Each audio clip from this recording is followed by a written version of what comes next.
Olá, beleza? Tudo bem, pessoal? Nós estamos aqui no podcast hoje com o Dr. Guilherme Shelby, né? Nós estamos aqui no lançamento especial do livro Cristãos e o Governo, tá? A Bíblia e o Socialismo. O que será que tem em comum a Bíblia e o socialismo? Nós vamos entender nesse podcast. E antes de mais nada, eu gostaria de apresentar aqui quem é o Dr. Guilherme Shelby. Muitas pessoas que te conhecem, mas a gente ainda encontra alguns de repente na internet, né? Que de repente não te conhece ainda. Mas vamos lá. Dr. Guilherme Shelby foi promotor de justiça da infância em Brasília de 92, né, Dr. Guilherme, a 95. E atualmente ele é procurador da República Em em Brasília. Brasília, exatamente, em Brasília, responsável, inclusive, por algumas investigações criminais no Brasil, na América do Sul, Estados Unidos e também na Europa, né? Eu queria que você comentasse aqui para a gente, só para destacar algumas coisas aqui que você fez aqui como procurador que ficou em evidências só para a gente, o pessoal entender melhor. É verdade. Algumas pessoas comentaram comigo, Shelby, você é o avô da Lava Jato. Caramba, eu estou jovem, estão me chamando de avô. Mas está muito jovem ainda mesmo. Porque meus trabalhos todos remontam à final da década de 90 e início dos anos 2000. Então, eu entendia, como procurador da República, que o Ministério Público podia mais. No meu tempo, lá nos anos 90, o procurador da República ele era um parecerista, né? Parecerista. Ele era alguém que, basicamente, dava opinião em processos. O protagonismo de ações era limitado, muito limitado. Já havia as ações civis públicas, inclusive de improbidade, já havia ação civil pública dos anos 80, né? Meio ambiente, infância.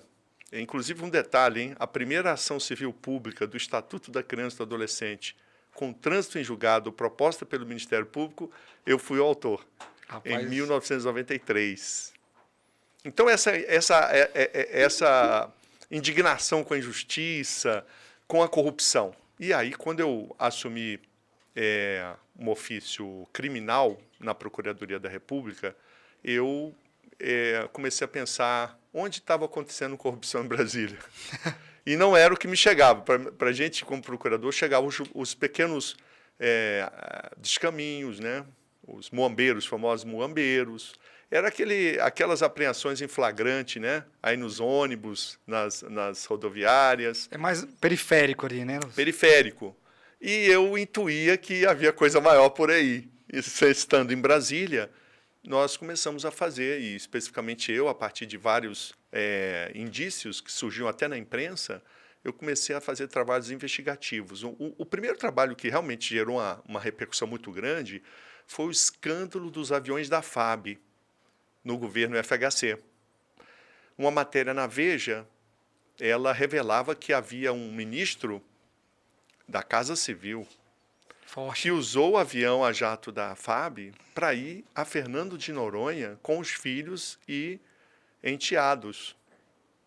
Com essa matéria, eu solicitei informações à FAB para que explicasse e me fornecesse informações de quem viajava nos aviões e quando. E aí, amigos, pegamos a República utilizando aviões a jatos ilegalmente para deleite pessoal em férias, para ir para Bahia, ministros usando os aviões como táxi, com a diferença que eles não pagavam, né? Então, aí foi a República inteira. Já era comum, então, naquela época, fazerem. Isso. E o peculiar dessa questão é que eu fiz a investigação, eu analisei tudo sozinho e propus ações contra ministro da Fazenda. Eu propus ação contra ministros de Estado, foram mais de 8. E, inclusive, contra o Procurador-Geral da República. Eu propus a ação. Isso custa caro até hoje, mas as ações estão propostas, tiveram êxito, foi uma repercussão muito grande, as pessoas tiveram consciência daquela gravidade. Aviadores da FAB me ligaram, pediram para não ser identificados, me ligaram para agradecer pelo meu trabalho, porque aquilo diminuiu 10 vezes o número de requisições de aviões. E, a partir desse trabalho, eu comecei também a fazer outras investigações. A famosa Operação Anaconda, essa agora é uma operação criminal, que envolveu praticamente todas as esferas de poder, Receita Federal, Justiça Federal, Ministério Público, e foi a primeira grande operação da Polícia Federal, e eu fui coordenador. Isso foi grande. Coordenador no sentido de que eu fazia uma investigação autônoma e independente, que depois se uniu à investigação que era levada a cabo pela Polícia Federal em São Paulo, eu fazia em Brasília. Então, essa foi um trabalho muito interessante. E, por fim, meu último trabalho, para resumir, né, foi a Operação Vampiro. Esse, sim, o trabalho Foi mais recente, nesse caso. Foi 2004. 2004. Ainda, por isso que eu sou avô, né? Mas eu lembro dessa operação ainda também. A Operação Vampiro flagrou as grandes multinacionais farmacêuticas combinando valores de produtos que o Brasil importava para auxílio aos hemofílicos. As fraudes giravam em torno de 300 milhões de dólares. Naquela época ainda já gerava... Já era algo expressivo. Algo expressivo. Isso aí. Então, já 31 anos que você tem como procurador da República em Brasília. 31 anos como Ministério Público. Ministério Público, né? Porque primeiro foi o período como promotor de justiça da infância, até 95, até 95, e a partir de 95, procurador da República em Brasília. É isso aí. Então, vocês conheceram um pouco aqui, né, da biografia do Dr. Guilherme Shelby. E agora a gente vai falar um pouquinho, vamos levar aqui o assunto, porque o assunto principal é o lançamento desse livro, Os Cristãos e o Governo. E nós estamos passando por um momento de transição política, né, ao qual o país, o Brasil, tem que tomar uma decisão de quem votar. Nós estamos num momento bastante delicado. E no Brasil a gente tem uma polarização, né? O que é direita e esquerda. E muitas pessoas, às vezes, nem sabem o que é isso. Qual é a diferença entre os dois? E eu sei que você aborda aqui em um determinado momento aqui no livro, explicando exatamente o que é. Porque tem gente que... eu sou esquerda, mas porque, de repente, defende algo que ele, né, acredita. Mas se ele soubesse de tudo que a esquerda faz, ou então a direita, eles, de repente, poderia até mudar, né, de lado, né? Você poderia falar um pouquinho, doutor, qual é a diferença que nós temos hoje? O que é esquerda, o que é direita? Olha, interessante. Para os cristãos, e eu quero deixar claro aqui que essa expressão, eu vou falar agora da Bíblia, desde o Antigo Testamento já há uma clara distinção entre os da direita e da esquerda. Alguns vão dizer assim, não, mas esse negócio de direita e esquerda na Bíblia não tem nada a ver com direita ou esquerda hoje. Nada disso. Tem a ver. E vou mostrar para vocês. Eu queria mencionar aqui algumas passagens bíblicas, onde você vai ver, desde o Antigo Testamento, mas no Novo Testamento também, onde há uma distinção entre os que vão ficar à direita e os que vão ficar à esquerda. Observa a Bíblia falando. Está lá em Eclesiastes, capítulo 10, Antigo Testamento. O coração do sábio está à sua direita, mas o coração do tolo está à sua esquerda. Eita. Em Jó, você vai ver, então admitirei que a sua mão direita pode salvar você. No Novo Testamento, eu faço um resumo, claro. Agora em Mateus, capítulo 25. E colocaria as ovelhas à sua direita, as ovelhas à sua direita, e os bodes à sua esquerda. Mateus 25, hein? Capítulo 25, versículo 33. Então, a Bíblia já tem uma história de categorizar à direita os crentes, os que creem em Deus, os tementes a Deus, e à esquerda, os ímpios, os que não creem em Deus. Só para exemplificar aqui, quando Jesus fala de colocar à esquerda os bodes e à direita as ovelhas são os salvos, os tementes a Deus, Sim. Os que creem em Deus. E os bodes representam os que não creem em Deus. E essa distinção vai agora voltando para por que direita e esquerda hoje. Surge na Revolução Francesa um processo que foi longo, de questionamento da autoridade do rei, no caso a França era uma monarquia, questionamento da autoridade dos eclesiásticos, do corpo eclesiástico, dos padres, dos arcebispos, e houve uma série de reuniões em que o rei se reunia, a realeza, os nobres, o corpo eclesiástico francês e o povo, a burguesia, e o povo se reuniam no mesmo lugar. E nessa reunião, à direita do monarca, é aí que surge a questão direita e esquerda. À direita do monarca estavam aqueles defensores da monarquia e defensores da igreja. Os cristãos ficavam à direita. E à esquerda do monarca ficavam aqueles contestadores. Os contras. Os contra a monarquia e contra o cristianismo. É bom lembrar. Os dois, né? O cristianismo também. Sim. A Revolução Francesa foi uma revolução contra a monarquia e contra o cristianismo. Sim. Para exemplificar isso, você vai ver todas as ruas de Paris com nomes de santos cristãos foram mudados de nome na Revolução.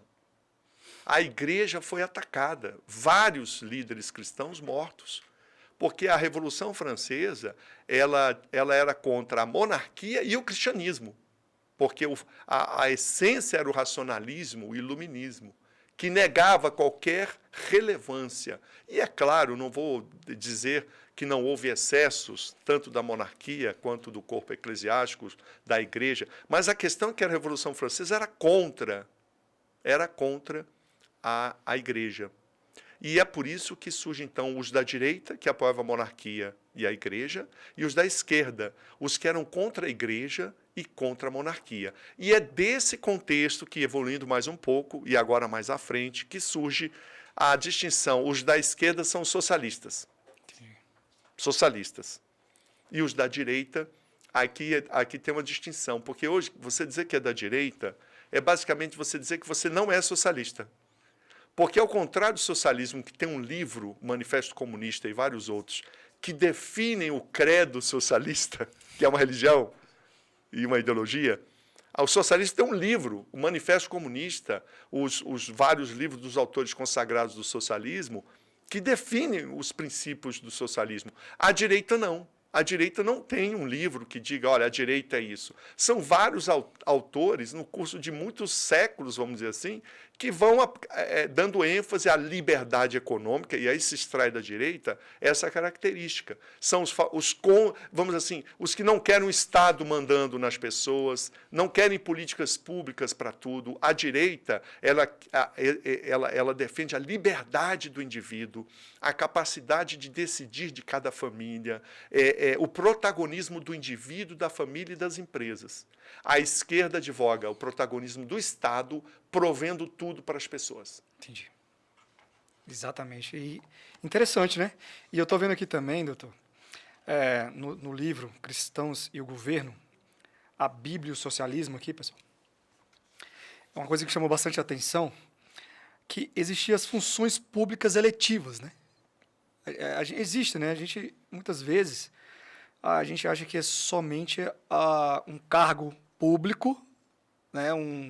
Porque a pessoa foi eleita, eu não me envolvo com política, ou um cargo público, e ali eu não tenho não exerço, não posso exercer nada que possa influenciar ali as questões políticas, né? Então, assim, existe... Você poderia comentar um pouco sobre esse capítulo aqui, ó, que você fala no capítulo 1, se eu não me engano, né, ainda? Sim. No capítulo 1. Uhum. As funções do governo, e aí você coloca também as funções eletivas, o povo e o governo. Sim. Dá uma abordagem um pouco, uma abordagem geral do que você fala aqui no capítulo 1. O que acontece com os cristãos? Nós estamos num período eleitoral e muitos cristãos, eles acabam, as lideranças, inclusive, a gente acha que governo é deputado, é senador, isso, é governador, é presidente, é prefeito, é vereador. A gente acha que governo é o que nós elegemos, é os que são alçados à sua função por meio de eleição. Então, essa é a visão que os cristãos têm. Ela não está errada, está muito incompleta. Porque, e é importante frisar agora, especialmente nesse período de eleição, a importância de eleger bons candidatos, candidatos que estejam de acordo com os valores cristãos. Estou me referindo agora aos cristãos. Sim. O título é Os Cristãos e o Governo. Sim. Então, aqui é um alerta para aqueles que creem em Jesus Cristo, que defendem os valores bíblicos e que, ao eleger, devem buscar candidatos que estejam de acordo com os valores da Bíblia. Atenção, o que faz um governo ser cristão não é a fé ou a religião do governante. Nós podemos ter um governante cristão, mas o seu governo não ser cristão. Por quê? Porque o que caracteriza um governo são as suas decisões e atos. Então você tem que olhar os decretos, as ações do governo para dizer se esse governo é cristão. Olha o que eu estou dizendo. Porque tem muita gente que se diz cristão, e eu canso de ver isso pelo Brasil. Você chega numa prefeitura, ou até num estado, em que o dirigente máximo, o governador, o prefeito, é cristão, vai na igreja. Ele tem até uma vinculação permanente com a igreja. Mas isso não muda nada, porque chega no governo dele, quem é secretário de educação não é cristão. Quem é o secretário de saúde não é cristão. E aí eu estou dizendo, não precisava ser cristão, não. Quais as decisões que eles tomam? Até contrárias à família. E a Bíblia já diz, né? Pelos frutos Exatamente. nos conhecereis. São os frutos que revelam quem somos, e não o que nós falamos que somos. Isso, exatamente. Então, do ponto de vista do governo dos cristãos, é bom a gente entender que é fundamental eleger os governantes em cargos eletivos, prefeitos, governadores, presidentes, deputados. Agora, o que eu estou trazendo aqui, que é muito importante os cristãos entenderem, é que há um governo não eletivo no Brasil. Eu digo o seguinte, há um governo vitalício. Como assim vitalício? Eu passei no cargo público, exerço o cargo de procurador da República, hoje procurador regional da República. Esse cargo é governo. O Ministério Público é governo. Eu acho que é mais governo do que o eletivo, né? Mais governo do que o governo eletivo. Eu controlo os eleitos. Isso, exatamente. Eu posso propor ações para destituí-los da função. Eu posso propor ações para paralisar os atos do governo. E eu estou falando do procurador da República, o promotor de justiça. Os juízes são governo. Os delegados de polícia são governo. E vitalícios, né? Esses? Por que eu digo vitalícios? Aqui falando vitalícios ou com a estabilidade? Porque no caso dos juízes e promotores, uma vez passado o período de prova, eles só podem ser demitidos por meio de sentença. Há uma vitaliciedade. Eles podem, um promotor, um juiz, pode exercer a função por 30, 40 anos. Não é temporário como um governador, um prefeito, que de 4 em 4 anos tem que fazer a eleição. Então, o que eu estou querendo trazer para os cristãos é a importância de nós enviarmos os jovens cristãos para ocupar essas funções de delegado de polícia. O delegado de polícia é o grande governo da segurança pública, do dia a dia. O promotor de justiça é o grande fiscal do governamental, não só dos atos do governo, como da sociedade, na questão do meio ambiente, etc. E os juízes é o governo na justiça. Então os cristãos precisam acordar para a relevância do governo de cargos vitalícios, que são aqueles aprovados em concurso. Eu dou o exemplo aqui de promotor, delegado e juiz, mas tem outras funções. Essas são as mais importantes, porque elas realmente fazem a diferença. Podem mudar a história, inclusive, de uma nação. E não são governantes eleitos.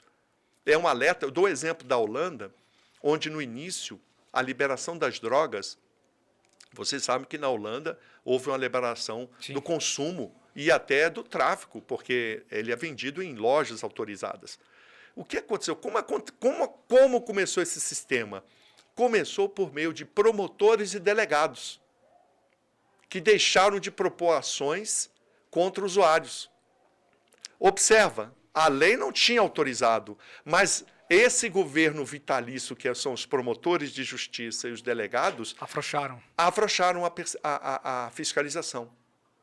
Então, olha a relevância. Meio que quando você afrouxa, você meio que autoriza. Como não tem nada que proíbe, a lei permanecia proibindo. Exatamente. Proibia. Mas só que as autoridades que fiscalizam, elas não estavam. Elas resolveram, por acordo mútuo, instituir uma política paralela à lei. Entendi. Então veja a importância, concluindo para os líderes cristãos aqui, e para os cristãos em geral, enviar os jovens cristãos para todos esses cargos de direito, né, para as faculdades de direito, intencionalmente para que eles ocupem a função de delegado, promotor de justiça ou juiz, porque essas funções são de governo, só que não eleito. E nós não estamos fazendo isso. Eu dou um alerta aqui, Porque, embora você pense assim, poxa, mas isso vai demorar. Mas quando nós implementarmos os juízes, os promotores, e aí não é para ser religioso, não. É para cumprir a lei, que é o que não está acontecendo hoje. Porque muitas dessas autoridades estão com a mente aparelhada e começam a colocar a sua ideologia acima da Constituição e das leis. Por isso, estamos sofrendo tanto nesses tempos. Eu estou vendo também aqui, tem uma parte do seu livro aqui, também no capítulo 1, que fala influência governamental sem políticas públicas. Sem função, né? Pública, né? Você até comenta aqui sobre a senhora Maria da Penha, que mesmo ela não tendo uma função pública, né, não ocupava uma função pública, mas ela conseguiu com esforço, determinação, né, transformar as vidas de muitas mulheres. Pelo seu exemplo, o que ela passou. Né? Esse é um caso que eu trago que a igreja, esse protagonismo era nosso. Quem cuidava dos órfãos e das viúvas há 2000 anos? Eram os cristãos. Sim. Os cristãos levavam a sério a Bíblia. Na igreja primitiva, a ponto dos historiadores reconhecerem, olha, os cristãos, por cuidarem dos enfermos, dos idosos, dos órfãos e das viúvas, como está em Tiago 1:27, os cristãos, quem fala isso são historiadores ateus, por meio de comprovações históricas. Sim. Fortíssimas, relatos do tempo da igreja primitiva, de pessoas alheias à igreja, não eram cristãos relatando, eram pessoas dizendo, olha, tem uns cristãos aqui que cuidam dos enfermos, porque o enfermo era deixado para morrer, os idosos eram deixados para morrer, os cristãos cuidavam. Eu estou trazendo aqui a ideia de que nós, originariamente, os cristãos, tinham uma causa social fortíssima, a assistência social, a ajuda aos necessitados. Até hoje temos. Lembro que as santas casas aí pelo Brasil afora, elas são um monumento à história de mais de 2000 anos, em que os cristãos cuidavam dos doentes, mesmo sem Estado, na Idade Média, na Idade Antiga, não tinha Estado ordenando nada. Os cristãos cuidavam das crianças, porque era um mandamento bíblico. Então, essas causas sociais eram nossas. Nós perdemos um pouco isso. Hoje nós não temos causa social. A igreja, se você falar assim, qual é a causa social da igreja? A gente vai ter dificuldade. É claro que existem igrejas maravilhosas que prestam serviços de atendimento assistencial, voluntário, até nas prisões, mas não é uma marca da igreja cristã hoje. São poucos que se dedicam a isso, muitos, muito poucos. Então, nós vamos reacender isso. Eu dou o exemplo da Maria da Penha, porque, observa, ela não foi eleita, ela não fez concurso público, mas ela foi vítima de uma grave violência doméstica, quase foi morta, e por meio da sua dor, ela organizou pessoas e começou a fazer o quê? Elaborou um projeto, levou ao Congresso, influenciou deputados. E veja, a influência dela foi tão extravagante que a lei tomou o seu sobrenome, o seu nome, Lei Maria da Penha. E o que essa lei significa? Proteção para as mulheres. Perceba, a igreja tem várias esferas que hoje precisam ser protegidas e que nós, como os cristãos, não apenas por meio de eleição, nós não podemos limitar nossa ação de política, nem ação de governo ou influência ao governo em cargos públicos, em eleições. Nós temos um protagonismo social que independe do governo. Então, o livro é um grito e um clamor para que os cristãos reassumam o seu protagonismo nas questões sociais. Isso mesmo. E eu estou partindo aqui para o capítulo 2 aqui rapidamente. Também achei muito interessante, né? Que tem como título Governar é tão espiritual quanto orar pelos governantes. Muitas vezes a gente vê as pessoas orando ali pelos governantes e tudo mais, mas qual é essa diferença, né, de que governar também é tão espiritual quanto orar? Veja que interessante. Você vê na Bíblia, Romanos 13, exorta o cristão a orar pelos governantes e obedecer às leis. Essa tem sido a função que a teologia, não vou falar a Bíblia, que a teologia coloca os cristãos. Tem que obedecer às leis e orar pelos governantes. Está certo, só que está incompleto. Porque a Bíblia, ela contém parábolas e mensagens extraordinárias sobre homens e mulheres de Deus que governaram nações. Eu estou me referindo a José no Egito, Daniel na Babilônia, Esther. 3 histórias grandiosas, 3 histórias bíblicas, que são educativas e mandamentos também, porque revelam o quê? Nós estamos diante de 3 personagens que, por meio da sua ação pessoal, perante governantes, Esther conseguiu um decreto, um ato governamental, um decreto, a Bíblia fala um decreto, É um decreto. que salvou o povo de Deus. O ápice do livro de Esther é um decreto governamental obtido por ela, E ela ao não teve influenciar o medo. rei. E ela não teve medo, porque ela poderia morrer, né? E ela foi até o governante, com risco de vida. Com risco de vida. Naquela época. A gente é muito espiritual, só que a Bíblia é mais material do que a gente. É. Verdade. A Bíblia é mais material. José no Egito. Pois é, que história é aquela. Como é que ele se tornou governador? Então a gente exalta, claro, gente, a interpretação dos sonhos, a dedicação, um homem de fé, de oração, ok, sim. Mas José praticou atos concretos para ser galgado à posição de governador. O que a Bíblia diz? Que ele, ao interpretar os sonhos de Faraó, vocês lembram dos 7 anos de fartura, que seriam depois consumidos por 7 anos de fome. Ao interpretar o sonho de Faraó, ele propõe uma política pública de armazenamento de grãos. Foi o que salvou a nação inteira, né? Inclusive o povo dele. Veja, salvou não só o Egito, como nações à volta, Nações à volta. inclusive os filhos. Os seus irmãos foram E os pais. para o Egito e os pais.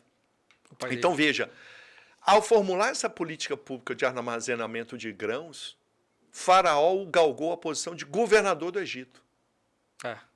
Então, veja, Daniel na Babilônia, ele não podia orar pelos governantes. Ele não podia orar. Mas ele era ministro, governador, com reis de dois povos diferentes. Primeiro os babilônios, depois os persas. E Daniel era governador. É claro, não estou aqui, eu estou querendo traçar um paralelo para dizer que a Bíblia revela que esses 3 personagens tiveram o chamado de governar. Eram homens de Deus, tinham a sua vida espiritual, sim, mas a Bíblia hoje notabiliza pelas ações de governo. E aqui eu trago a ideia de que há um mandamento bíblico para os cristãos governarem e não apenas orar pelos governantes. E por isso que hoje os cristãos são subordinados. Estão acordando agora, muitos, para governar, mas a realidade é que a nossa mentalidade teológica é de subordinação. Nós olhamos só para orar pelos governantes e obedecer às leis, mas nós não percebemos que nós podemos elaborar as leis, que nós podemos governar. E esse é um chamado urgente, porque o inimigo está se aproveitando dessa negligência cristã, que acha que política não é atividade espiritual, que acha que governar... Pode olhar, os líderes cristãos, pode olhar. Se você falar para qualquer um sobre um governo, o que nós queremos é orar pelo governador, é orar pelo presidente, mas não apresentamos uma política pública. Não apresentamos uma política pública em educação, não temos uma política pública para assistência social, para a justiça, para o meio ambiente. Está errado. É porque a teologia nos afastou das causas relevantes que eram originariamente dos cristãos e nos colocou apenas para orar pelos governantes. Então, José no Egito, Daniel na Babilônia, Esther, são exemplos bíblicos vibrantes da espiritualidade poderosa de governar. Interessante. E aqui, continuando aqui, tem outro trecho que eu achei muito interessante também no livro. No capítulo 3 também, isso aqui, tem uma sequência muito boa aqui. E aqui você fala, não se deve eleger, e aí como nós estamos passando por um momento de eleição, né? Bem delicado, né? E aqui diz que não se deve eleger espinheiros para governar. O que você quis dizer aqui quando você usou essa palavra, espinheiros? Eu vi que é uma parábola, né? É uma parábola. Juízes 9, veja que interessante, né? Nós temos até hoje uma teologia, isso é sério, hein? E essa teologia vem de décadas, talvez mais de um século, que diz para os cristãos o seguinte: olha, política não é de Deus. Olha, governar pode fazer você perder sua espiritualidade, sua salvação. Imagina José no Egito ouvindo isso. Ou Daniel na Babilônia, ministro dos reis. Ministro no sentido governamental. Então, a Bíblia nos alerta lá atrás, em Juízes, tá? Sobre uma parábola. Juízes 9. Juízes 9, né? De 8 a 14 a parábola. Olha como a Bíblia nos traz já um alerta de 3.000 anos atrás. Esse alerta é o seguinte, a parábola se refere às árvores, havia uma comunidade de árvores, videiras, figueiras, espinheiro. As árvores boas, a videira, a figueira, elas não queriam governar. E aí foram ao espinheiro. E o espinheiro aceitou governar. E disse para elas, olha, vai ser do meu jeito. E quem não se subordinar a mim, vai sofrer. É uma parábola que está na Bíblia, revelando exatamente essa postura, que hoje é bem atual. Os cristãos se afastando do meio político, do governo estaduais, das cidades. Abre brecha da oportunidade. O espinheiro representa aqueles que vão nos colocar à opressão. Nós estamos elegendo os espinheiros. E essa eleição revela isso. Muitos cristãos vão votar em espinheiros. E depois vão orar para Deus dar livramento. Não sei se vão ter livramento, não. Porque foram eles que elegeram mal. Porque quem elege o espinheiro representa o quê? O que não é cristão, o não temente a Deus. E isso nos remete instantaneamente à questão do socialismo. Instantaneamente. Porque você pode ter várias formas de visão, mas se há um espinheiro hoje na sociedade brasileira em relação aos cristãos, é a doutrina do socialismo. Porque ela é claríssima em propor a abolição da religião, a proibição da fé cristã, não só cristã, mas de qualquer fé, e a abolição da liberdade individual. Então, esses preceitos tão caros no cristianismo, a família. Gente, o socialismo propõe abolir a família, destruir a família. É algo mais sagrado que Deus deixou, né? Foi a família, foi a primeira entidade que Deus criou. A instituição básica, né? Foi a primeira instituição básica que Deus criou. E o socialismo, quando você... Aqui eu queria distinguir, sabe, entre os socialistas, as pessoas, sim, e a doutrina. Sim. Porque as pessoas a gente não pode combater. Sim. Nós devemos conviver. Então, é um alerta importante para muito cristão que está agredindo pessoas aí. Não pode jamais, né? Não podemos fazer isso, não. A gente combate as ideias. Se a pessoa fica irritada, é outra história. Mas a gente não combate pessoas. A gente não xinga pessoas.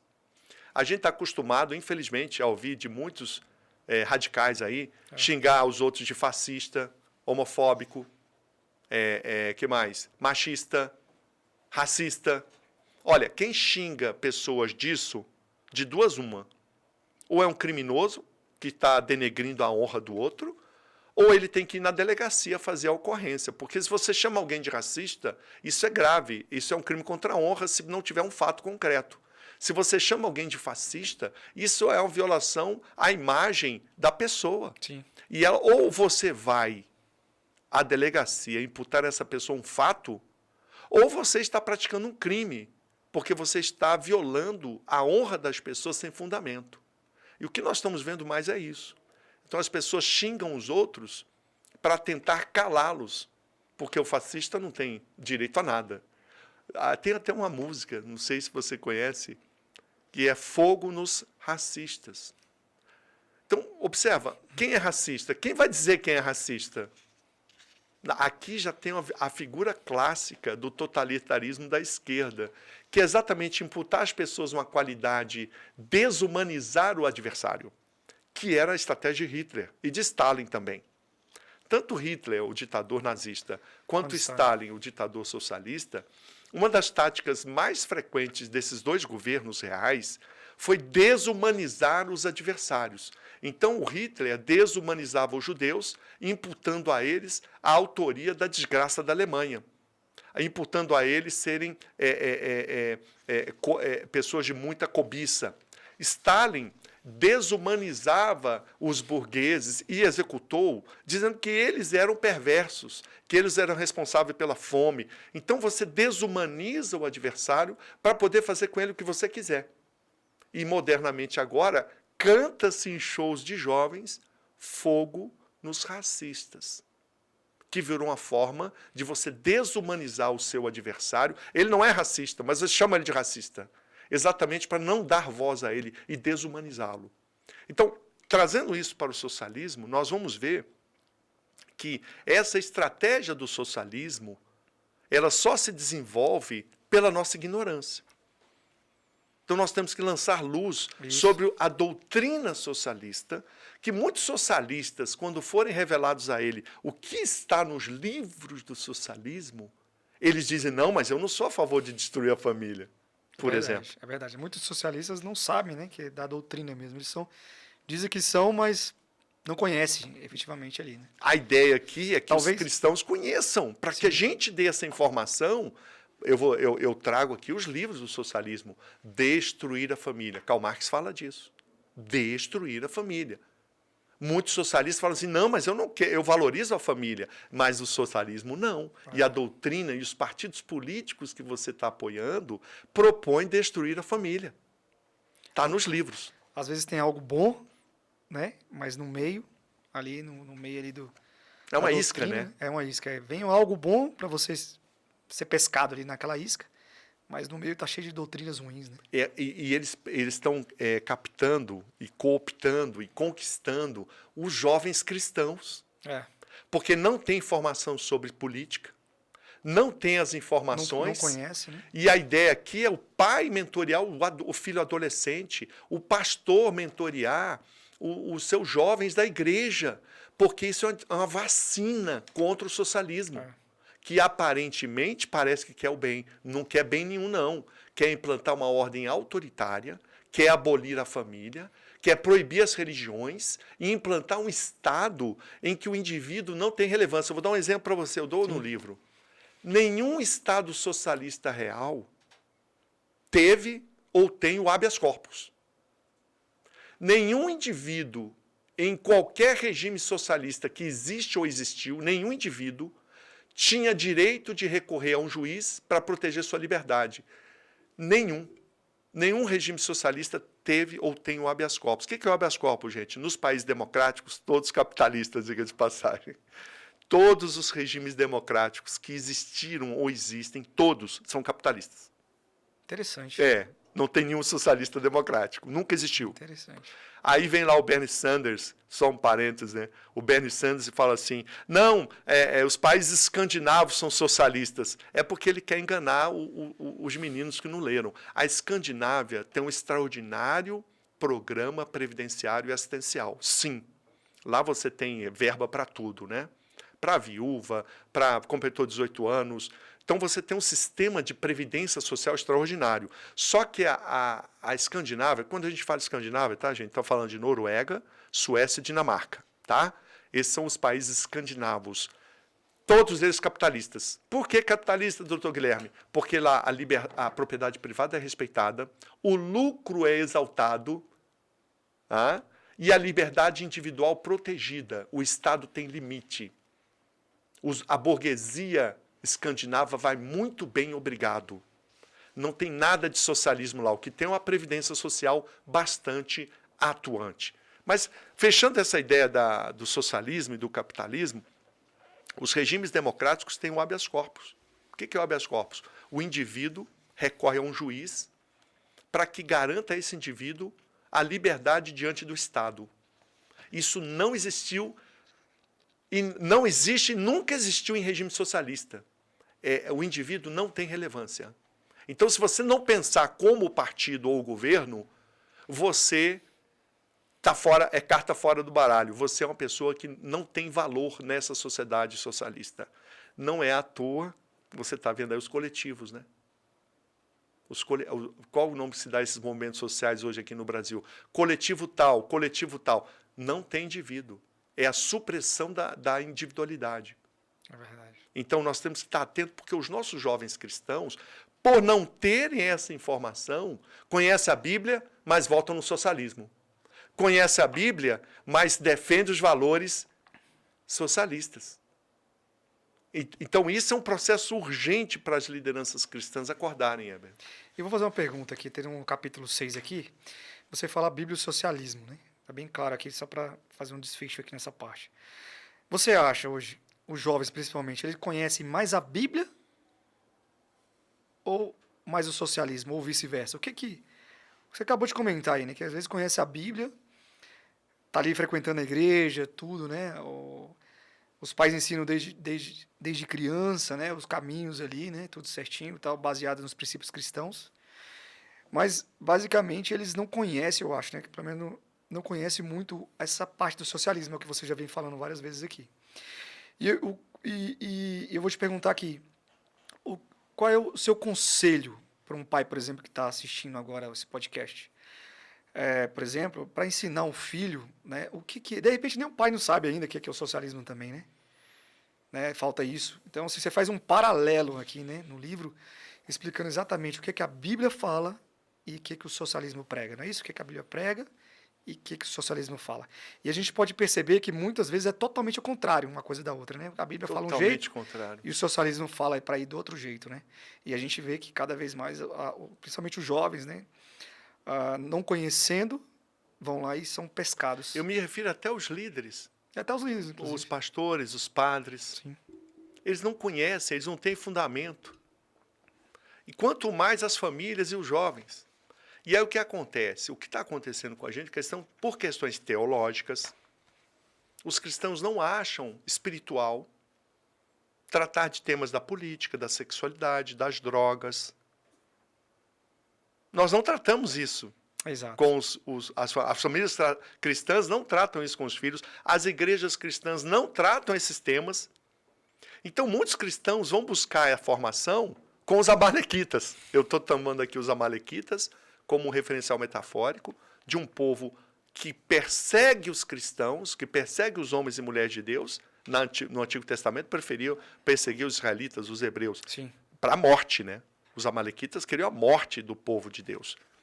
Mas eu tomo como metáfora. Os cristãos, a igreja acha que a única coisa espiritual a ensinar é a Bíblia.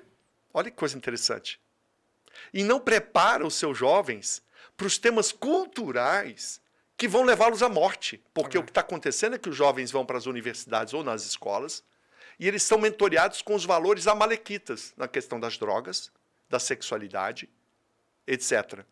E a igreja ensina a Bíblia. Ou seja, os nossos filhos e netos, estou falando isso para o Brasil.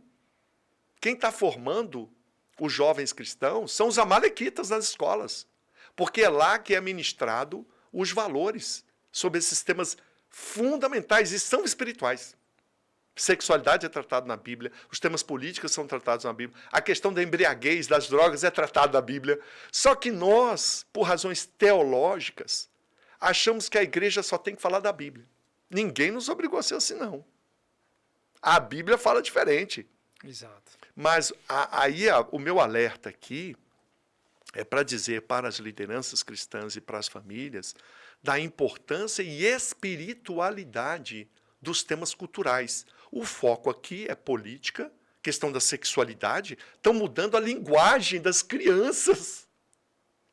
A linguagem neutra é um projeto de manipulação sexual profunda das crianças. A igreja não sabe nem o que é. É verdade. Eu estava falando com um pastor americano, que veio da Califórnia, e me entristeceu muito, um homem de Deus.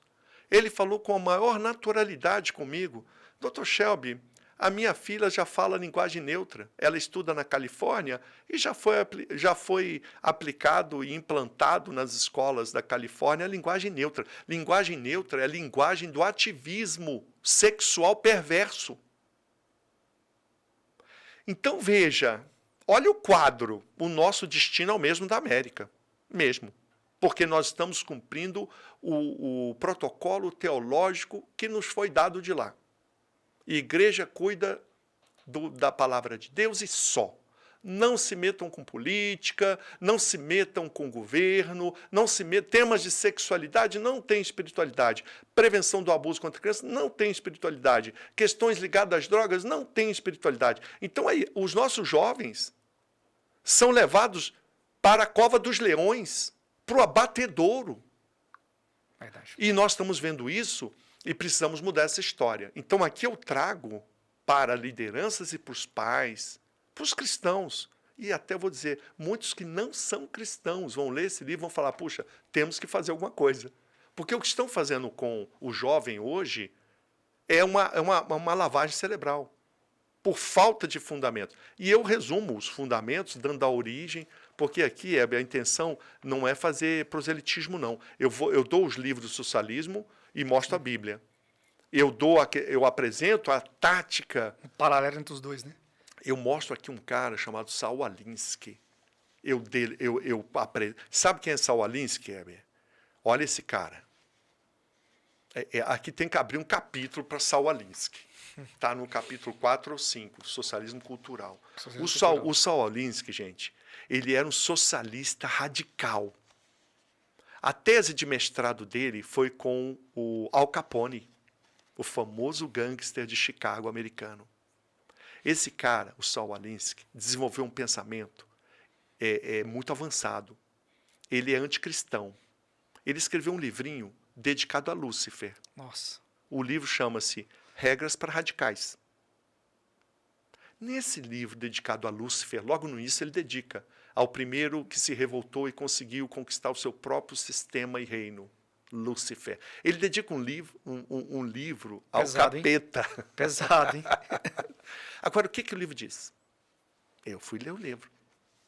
Ele foi, só para você entender quem é Saul Alinsky, ele foi o mentor da Hillary Clinton. A Hillary Clinton escreveu um livro em homenagem a ele, dedicado a ele.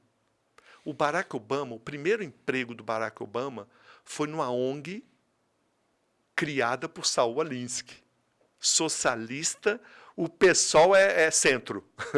Vamos brincar assim. Comparado com o Saul Alinsky, o PSOL aqui no Brasil é o partido de centro. Se é que vocês me entendem. O Saul Alinsky no livro, porém, quando você vai ler o livro dele... Como é que é o título do livro, você sabe? Regras esse. para Radicais. Só escreveu esse? Ele escreveu outros, mas esse é o livro onde ele vamos dizer assim, é o manual dos Black Bloc. Nossa. É o manual dos radicais anticristãos, dos radicais de esquerda atual. E nesse livro ele dá táticas para você derrotar os inimigos, especialmente a igreja.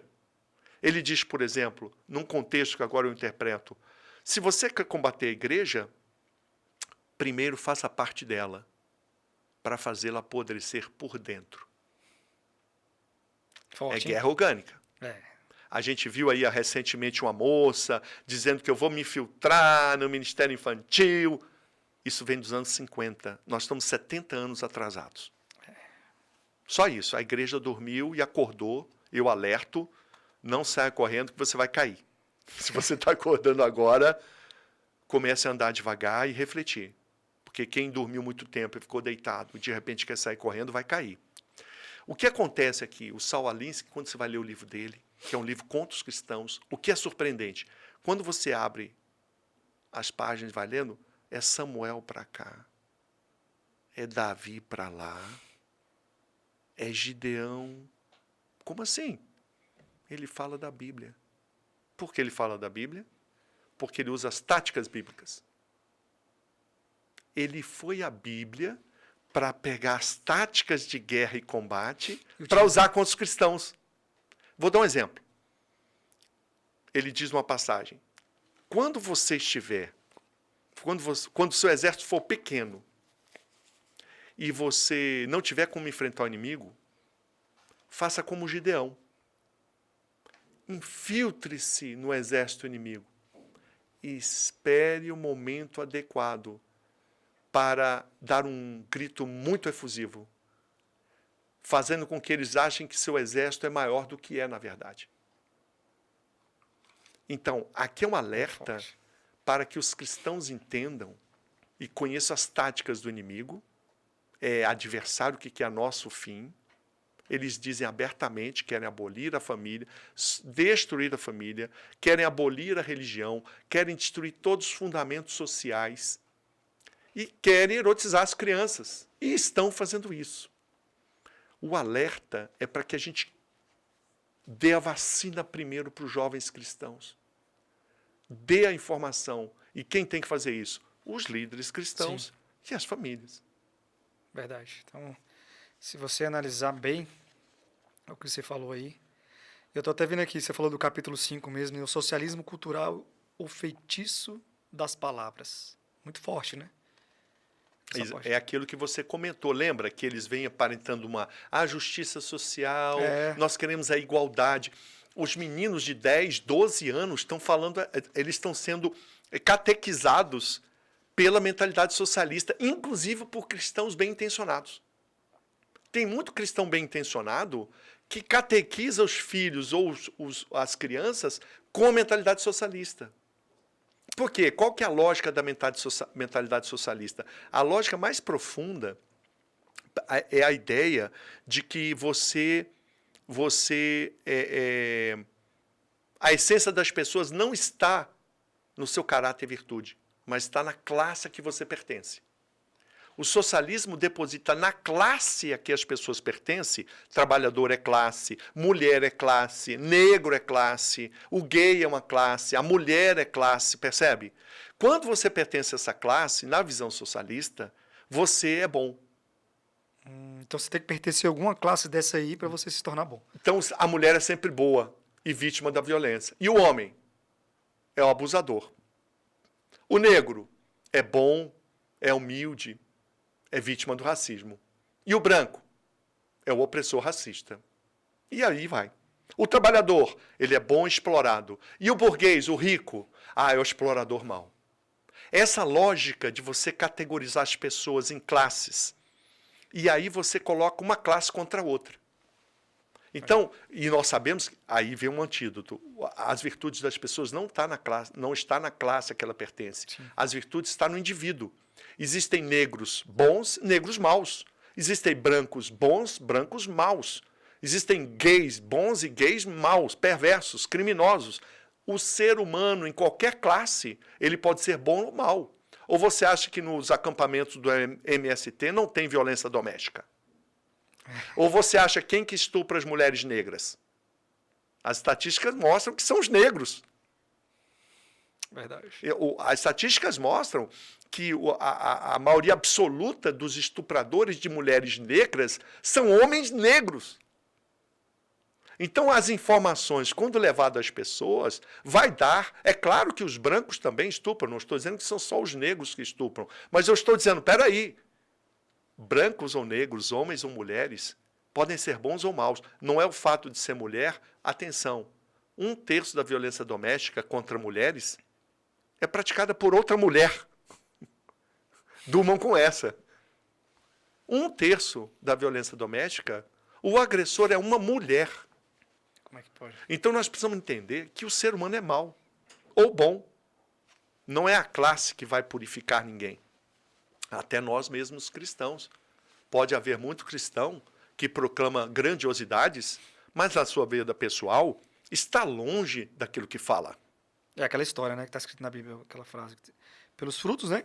Eu ainda repito, vos conhecereis. Então, pelas atitudes é que a gente conhece realmente quem são as pessoas, né?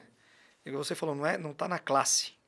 Às vezes a classe aquela classe ali é menosprezada e outra é subjugada, né? Mas não é a classe, é o indivíduo. É o indivíduo. E aí vem o cristianismo. O cristianismo deposita no indivíduo Sim. a redenção. Sim. Não em classe de pessoas. Por que que o cristianismo é incompatível com o socialismo? Agora nós pegamos a coisa. Porque o socialismo vê a luta de classes é a essência do pensamento socialista. O que é luta de classes? É a concepção, é uma interpretação da história, que o socialismo, a essência é essa, é a interpretação da história de que há sempre uma classe explorada e uma classe exploradora. A ideia de luta de classes é essencial ao pensamento, ao modo operacional do socialismo. O cristianismo não reconhece nenhuma luta de classes. O cristianismo não protagoniza nenhum tipo de coletivo. O cristianismo vê no indivíduo a redenção. É o indivíduo que deve ser levado a uma decisão de restauração, de fé em Jesus, de restauração da sua vida. É o indivíduo que transforma a nação. Não existe classe de pessoas na Bíblia. A única classe de pessoas, eu brinco no livro, né? A única classe de pessoas que há na Bíblia é a classe dos santos e dos pecadores. Só tem, se for considerado com isso, só tem essas duas, né? Só tem essa. Não tem classe de pessoas. Não existem classes, homens ou mulheres. E aí vem Gálatas 3:28. Não existe homem nem mulher, nem rico nem pobre. Não existe nem grego nem judeu. Todos são um em Cristo Jesus. No livro de Gálatas, você vai ver claramente isso, capítulo 3, versículo 28. A ideia de que não há classe de pessoas no cristianismo. Para Jesus Cristo, homem ou mulher, rico ou pobre, somos uma única individualidade. Ele não olha para essas características que o socialismo vê como essência.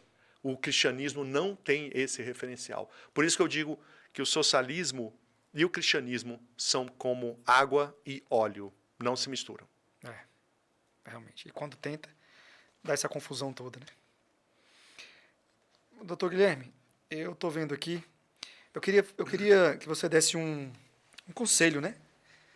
Nós estamos, igual eu falei aqui outras vezes, nós estamos num momento assim de escolher os nossos representantes, né, no governo.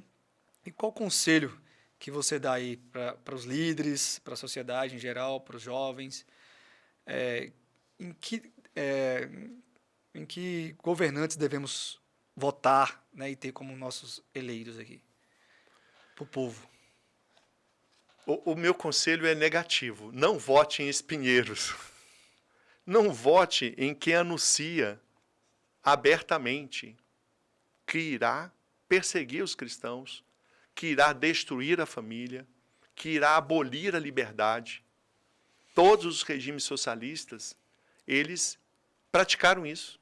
Aliás, eu brinco até com as mulheres. As mulheres socialistas só conseguiram governar em regimes capitalistas. Não houve um regime socialista. Aliás, eu queria desafiar os professores de história. Me mostrem uma mulher socialista que governou uma nação socialista. União Soviética, Cuba, os países da Cortina de Ferro, dezenas de países, Polônia, Romênia, Tchecoslováquia, Iugoslávia, China. Dezenas, mais de um século de regimes socialistas. Dezenas de regimes socialistas na Ásia, Camboja, Vietnã. Nenhum regime socialista teve uma mulher como governante máximo. Onde é que as mulheres socialistas, inclusive, conseguiram governar, serem governantes máximos? Nos regimes capitalistas. A Alemanha teve. No Brasil teve. A Argentina. Então, os regimes capitalistas. Então, isso é para nos levar a uma reflexão. Agora, mais do que isso, nós precisamos ter essa noção. O problema é que nós não conhecemos. Muitos se apresentam como lobo em pele de cordeiro, por falta de conhecimento das questões essenciais. A igreja vai eleger, infelizmente, os cristãos estão a ponto de eleger o espinheiro para governar. Partidos que vão impor, restringir a nossa fé abertamente. Todos os regimes, Venezuela, China, Cuba, todos os regimes socialistas agem nessa direção. Então, o alerta é, cristãos, não votem em espinheiros. E se você acha que o socialismo, não, esse negócio de socialismo não tem mais. Uma das maiores bancadas de parlamentares no Congresso brasileiro hoje, uma das maiores bancadas, talvez a segunda maior bancada, é formada pelos parlamentares pertencentes a partidos socialistas. Abertamente, que diz, porque existem os que são socialistas, mas estão em partidos como PMDB, mas são socialistas. pensam como os socialistas, mas estão num partido que não é socialista. Eu não estou contando esses. Eu estou contando aqueles que estão no PT, no PSOL, no PSDB, no PDT e etc., que são abertamente socialistas, da causa socialista cultural. E vou lembrar, por último, que o Congresso Brasileiro, em 2017, sediou uma solenidade. Congresso Brasileiro, em 2017, uma homenagem à Revolução Genocida Russa socialista. Que história, hein? 2017. Há 5 anos. 5 anos. Recente. O Congresso Brasileiro homenageou o genocídio. E lembro a vocês, Lenin, em 1922, ordenou a morte dos padres da Igreja Ortodoxa Russa. Cerca de 100 mil cristãos foram mortos, líderes, padres ou líderes cristãos da Igreja Ortodoxa Russa, cerca de 100 mil foram mortos ou submetidos ao opróbrio, à tortura nos campos, nos gulags, que são os campos de concentração socialista, né?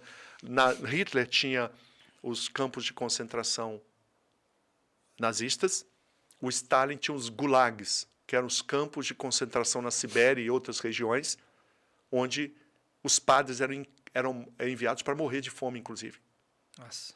Então, estou dando um número aqui de um regime que foi homenageado pelos partidos socialistas no Congresso Brasileiro, um regime que levou à morte 100 mil líderes, estou falando de padres, de líderes religiosos da Igreja Cristã Ortodoxa, e o que representa para nós algo muito sintomático. Vamos eleger essas pessoas?